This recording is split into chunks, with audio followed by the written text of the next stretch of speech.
Hello mga palangga, masayang buhay sa ating lahat. Kumusta kayo dyan? Welcome to my channel.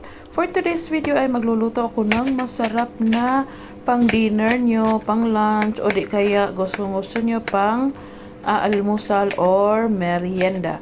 So ayan, nag-prepare ako ng aking mga kakailanganin. Mga in-slice ko na sila. Nakikita naman yung ginagamit ko. Pero optional yan kung ano lang gusto nyong ipanghalo. Tapos nilagay ko pala yung ay hot water yung noodles. Ganon, rice noodles yung gamit ko. Tapos gumamit ako dito ay magprito, parang gisa or prito na siya yung yung pork ko. Tapos nakamarinate na siya ng pepper, garlic, onion powder at saka kaunting salt or fish sauce. Yun lang yung pinamarinate ko.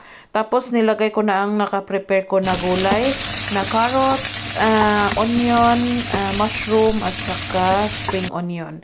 Yun lang yung nilalagay ko sa aking ihahalo sa aking noodles. Tapos kaunti lang yan siya kasi mabilis naman yan siya maluto, or hindi naman kailangan lutong-luto masyado yung gulay kasi masarap ang half cook, except lang sa mushroom kailangan nyo siyang lutuin, or pwede nyo namang iuna siya malagay para maluto talaga siya, pero hindi pa naman tayo tapos.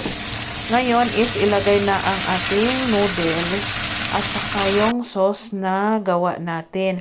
Yung noodles para medyo malaki siya yung ko. Pero kung gusto nyo, yung medyo maliliit yan kasi malaki yan I-try ko lang naman kasi first time kong magluto ngayon ang tawag nito is drunken noodles. Ayan, yung noodles, pero ang pagkaluto nito ang sarap. Talagang masarap siya. Tapos nilagyan ko pala siya ng broccoli at saka dahon ng sibuyas. Para masarap siya, meron siyang magandang kulay ang yung resulta, diba? Maganda siya. So kung nakaabot kayo sa video na to, sa panonood ng aking video, pakisagot ang aking tanong kung anong klaseng noodles ang niluluto ko ngayon. Ayan, maraming salamat. Tapos nilagay ko na din yung shrimp. Pwede naman na wala kapag allergy kayo, pwede din na walang shrimp.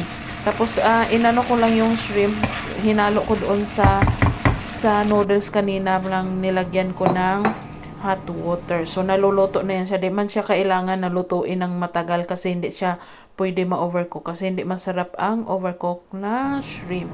So ayan, ito na yung paborito kong part, ang mag-plating.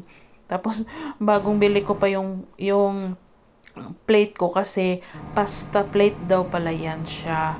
So ayan, o diba ang sarap. Nakita ko kasi itong video na to sa alam nyo na, sa Facebook. So ngayon ginaya ko siya. So ayan na ang aking dinner for today. Sana ay nagustuhan nyo ang video ko for today at pakisagot ang aking tanong at pakishare ng aking video. Maraming salamat sa mga nanood at manonood pa. Bye bye, kain muna ako.